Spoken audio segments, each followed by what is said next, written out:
한 주가 시작하는 월요일입니다. 이번 한 주간도 주님의 말씀과 동행하시고 또 계획하고 또 일하고자 하는 모든 부분들에서 하나님의 손길과 하나님의 인도하심을 경험하는 축복의 한 주가 되기를 바랍니다. 하나님이 우리의 피난처시고 또 하나님께서 우리를 도와주시는 도움이십니다. 하나님은 여러 가지 모습으로 우리에게 그 사실을 알려주기 원하시고 또 여러 모양의 사인을 보내주십니다. 그 사인을 볼 수 있고 또 그 하나님을 발견할 수 있다는 것이 우리에게 축복이 되죠. 이번 한 주간 또 오늘 하루가 그런 하나님의 사인을 볼 수 있고 하나님의 음성을 들을 수 있고 하나님과 동행하는 그런 승리하는 축복의 날이 되기를, 이번 한 주가 되기를 간절히 기도드립니다.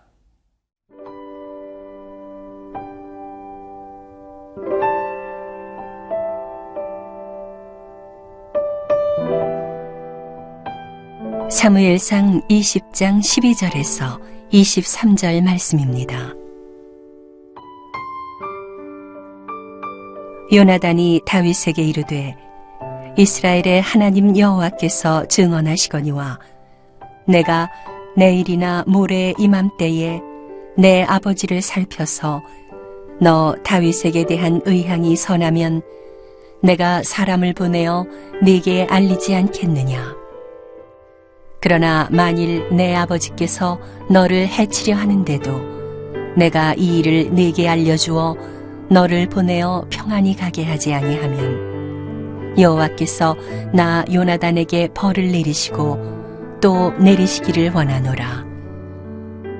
여호와께서 내 아버지와 함께 하신 것 같이 너와 함께 하시기를 원하노니 너는 내가 사는 날 동안에 여호와의 인자하심을 내게 베풀어서 나를 죽지 않게 할 뿐 아니라 여호와께서 너 다윗의 대적들을 지면에서 다 끊어버리신 때에도 너는 내 인자함을 내 집에서 영원히 끊어버리지 말라 하고, 이에 요나단이 다윗의 집과 언약하기를 여호와께서는 다윗의 대적들을 치실지어다 하니라. 다윗에 대한 요나단의 사랑이 그를 다시 맹세하게 하였으니 이는 자기 생명을 사랑함같이 그를 사랑함이었더라. 요나단이 다윗에게 이르되 내일은 초하루인즉 네 자리가 빔으로 네가 없음을 자세히 물으실 것이라. 너는 사흘 동안 있다가 빨리 내려가서 그 일이 있던 날에 숨었던 곳에 이르러 에셀 바위 곁에 있으라. 내가 관역을 쏘려 함같이 화살 셋을 그 바위 곁에 쏘고 아이를 보내어 가서 화살을 찾으라 하며 내가 짐짓 아이에게 이르기를 보라 화살이 내 이쪽에 있으니 가져오라 하거든 너는 돌아올지니 여호와께서 살아계심을 두고 맹세하노니 네가 평안 무사할 것이요. 만일 아이에게 이르기를 보라 화살이 내 앞쪽에 있다 하거든 내 길을 가라. 여호와께서 너를 보내셨음이니라. 너와 내가 말한 일에 대하여는 여호와께서 너와 나 사이에 영원토록 계시느니라 하니라. 다윗의 그 괴롭고 힘든 이야기를 들은 요나단의 마음도 무척 아프고 힘이 든데요. 다윗이 참 왜 내가 어떤 잘못을 했는지 무슨 죄를 졌는지 왜 이렇게 왕이 나를 죽이려고 하는지 괴로움을 토로할 때 요나단은 그런 다윗의 이야기를 다 들어줍니다. 그리고 다윗에게 너는 결코 죽지 않는다고 이야기할 뿐 아니라 아버지께서 왕이 너를 죽이려고 할 때 내가 너를 도와주겠다고 이야기합니다. 그리고 그 비밀을 그 계획을 요나단은 다윗과 함께 들로 나가서 두 사람만 서로 이야기를 하게 되죠. 그리고 그 요나단은 또 다윗과 언약을 맺는 모습을 보여주고 있습니다. 15절 16절 말씀인데요. 여호와께서 너 다윗의 대적들을 지면에서 다 끊어 버리실 때에도 너는 내 인자함을 내 집에서 영원히 끊어 버리지 말라 하고, 이에 요나단이 다윗의 집과 언약하기를 여호와께서는 다윗의 대적들을 치실지어다 하니라. 여기에 보면 요나단이 들판에 나가서 다윗과 나눴던 이야기, 또 다윗과 나눴던 언약을 보면 세 가지로 정리해 볼 수 있는데요. 먼저는 요나단은 끊임없이 다윗에게 너는 죽지 않는다고 이야기합니다. 너는 죽을 수 없다고 이야기합니다. 그리고 두 번째는 내가 너를 도와줄 거라고 이야기하죠. 내가 너를 그 죽음의 위협으로부터 도와줄 것이고, 또 하나님께서도 친히 너를 도와줄 거다라고 얘기합니다. 더 나아가 하나님께서 너의 대적을 칠 거라고 이야기하죠. 그리고 세 번째는 아주 중요한 부분인데요. 요나단은 다윗과 언약을 맺습니다. 여기에 보면 다윗의 집과 언약을 맺었다고 되는데, 이 집과 언약을 맺었다고 하는 것은 어떤 점에서 보면 요나단이 다윗에게 너가 왕이 될 거라는 것을 말해주는 그런 의미가 있습니다. 왕이 어떻게 보면은 이렇게 사울의 세자가 요나단이고 사울 왕의 첫째 아들이 요나단이기 때문에, 또 요나단은 다윗보다 나이도 많고 또 여러 모양으로 볼 때, 객관적으로 볼 때는 당연히 요나단이 왕이 돼야 되는데, 요나단은 그렇게 얘기하지 않고 다윗이 왕이 될 것을 이야기하고 그런 다윗과 언약을 맺습니다. 그래서 서로 지켜줄 뿐만 아니라 또 심지어 우리의 자식들, 자손들까지도 다윗의 집안과 요나단의 집안 서로 싸우지 않고 서로 보호해 줄 것을 얘기하고 있습니다.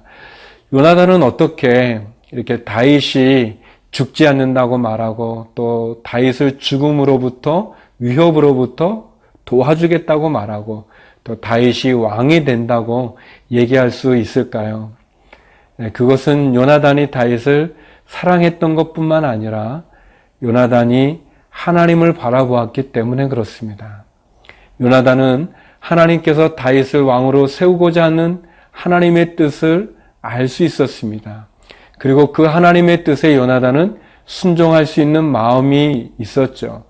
어떤 점에서 보면 요나단은 다윗이 경쟁자일 수 있고 또 다윗이 자기의 가장 위협할 수 있는 그런 사람이지만 다윗을 경쟁자로 보지도 않았고 또 다윗을 죽여야 된다고 생각하지도 않았고 아버지 사울 왕의 그 공격에서 도리어 지켜주고 보호해 줘야 된다고 생각했습니다.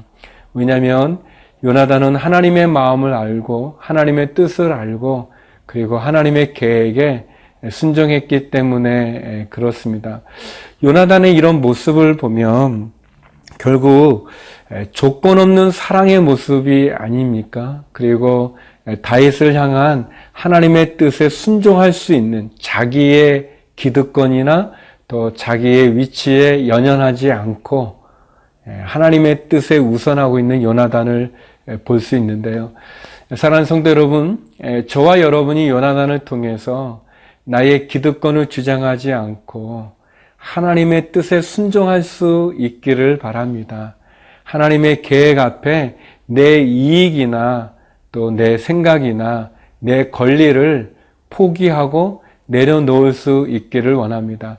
예수님께서 요나단과 같이 당신의 권리를 내려놓고 하늘 보좌에서 이 땅에 우리에게로 내려오시지 않으셨습니까? 예수님께서 요나단처럼 우리를 하나님 자녀 세우기 위해서 그 고난의 십자가의 골고다를 오르시지 않으셨습니까? 요나단과 같이 하나님의 뜻에 순종해서 예수님 가장 낮은 자리까지 죽기까지 순종하셨던 모습을 우리가 보지 않습니까? 마찬가지로 저와 여러분, 우리도 하나님의 뜻에 하나님의 계획에 나의 기득권을 내려놓고 권리를 포기하고 하나님의 말씀 계획 순종할 수 있는 그런 저와 여러분 되기를 간절히 기도드립니다.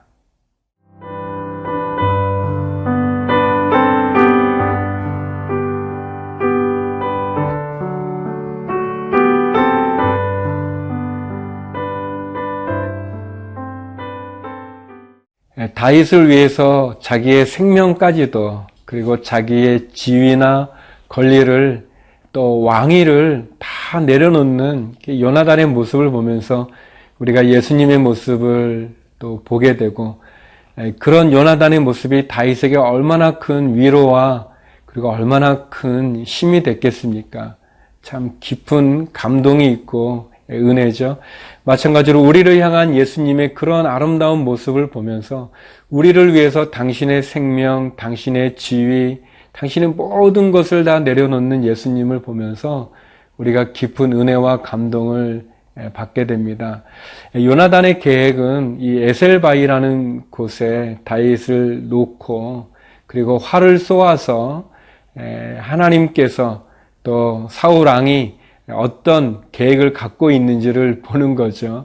그래서 사울 왕이 죽이고자 한다면 그 바위 앞으로 화살을 쏟고 그래서 앞으로 가라고 화살 줍는 사람에게 그렇게 말을 하는 것이고 왕이 다윗을 죽이려고 하는 의도가 없으면 그 뒤로 와서 옆으로 찾으라고 하는 그런 신호를 서로 이렇게 만드는 거죠. 암호를 서로 사인을 하는 거죠. 근데 그 에셀바이가 참 중요한데요. 여기 19절 말씀입니다. 너는 사흘 동안 있다가 빨리 내려가서 그 일이 있던 날에 숨었던 곳에 이르러 에셀바이 곁에 있으라 이렇게 얘기합니다. 그리고 이제 화살을 쏘는 그런 서로의 사인을 얘기하죠. 이 에셀바이는 출발한다는 그런 뜻이 있는 바위입니다. 그러니까 어떤 방향이나 거리를 가리켜주는, 길을 가리켜주는 어떤 표지판 같은 그런 역할을 하는 그런 바위인데요. 하나님께서 요나단에게 그런 지혜를 주는 거죠.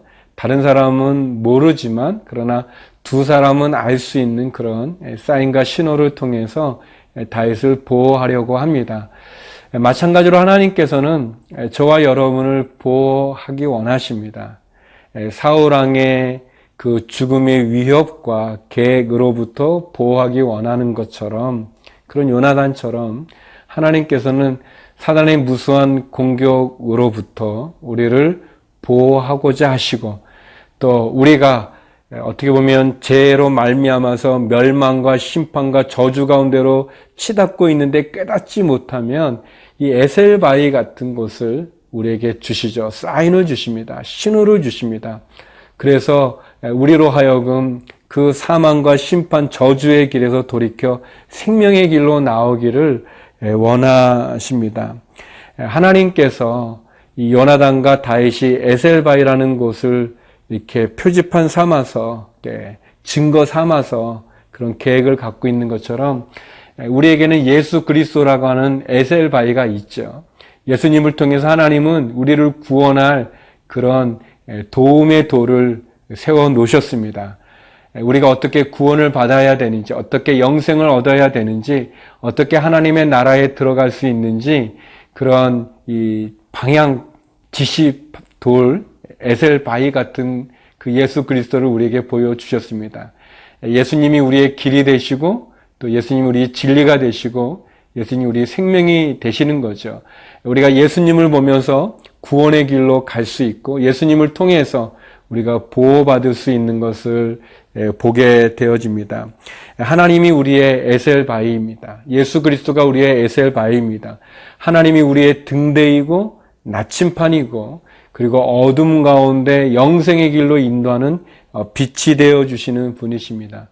그분이 또한 우리의 보호자가 되어주시죠. 사랑하는 성도 여러분, 우리의 에셀바위가 어디에 있습니까? 예수 그리스도가 하나님이 우리의 에셀바임을 기억하시고 그분에게로 나가는 저와 여러분 되길 바랍니다. 기도하시겠습니다. 거룩하신 아버지 하나님, 다윗에게 요나단이 있었던 것처럼 우리에게는 예수 그리스도가 있음을 기억하게 하여 주시고 우리의 에셀바이 되시는 예수 그리스도를 바라보며 나가는 저희가 되게 하여 주시옵소서. 어렵고 힘든 상황 가운데 놓여진 자녀가 있습니까? 방황하는 자녀가 있습니까? 하나님 우리의 자녀들을 축복해 주시고 지켜 주시옵소서. 예수님 이름으로 기도드립니다. 아멘.